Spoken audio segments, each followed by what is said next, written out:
कभी कभी सबसे बड़ी गलती अज्ञान नहीं होती, बल्कि ज्यादा चालाक बनने की कोशिश होती है। एक छोटे से गांव में एक लकड़हारा रहता था। रोज जंगल से लकड़ी काटकर वह शहर में बेचता और जैसे तैसे गुजारा करता। एक दिन लकड़ी काटते समय उसे जमीन में दबा एक अजीब सा चमकता पत्थर मिला।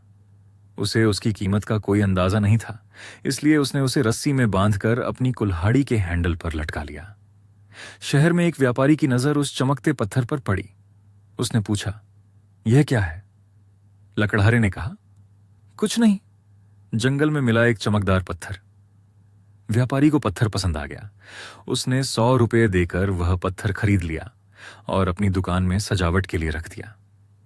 कुछ दिनों बाद एक सुनार उस दुकान पर आया। जैसे ही उसकी नजर पत्थर पर पड़ी, वह समझ गया कि यह कोई साधारण पत्थर नहीं, बल्कि बेहद दुर्लभ रत्न है। उसने व्यापारी से पूछा, क्या तुम इसे बेचोगे? व्यापारी बोला, 200 रुपये दोगे तो ले जाओ। सुनार ने थोड़ा सोचा और कहा, मैं 150 दूंगा, वरना छोड़ देता हूं। व्यापारी नहीं माना। सुनार यह सोचकर चला गया कि अगले दिन आकर 180 में खरीद लेगा। उसी शाम रास्ते से गुजरता हुआ एक दूसरा सुनार दुकान पर रुका।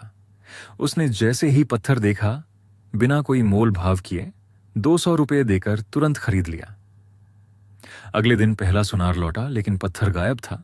सच्चाई जानकर वह गुस्से में बोला, तुमने अनमोल रत्न इतनी कम कीमत में बेच दिया। व्यापारी मुस्कुराया और बोला, मुझे इसकी असली कीमत नहीं पता थी, लेकिन तुम्हें पता थी, फिर भी तुम सिर्फ 50 रुपए के लिए रुक गए।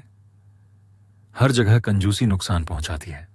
मौका बार बार नहीं आता और सही समय पर लिया गया फैसला ही सबसे कीमती होता है। अगर आपको ऐसी कहानियां पसंद हैं तो लाइक करें, शेयर करें और सब्सक्राइब करें।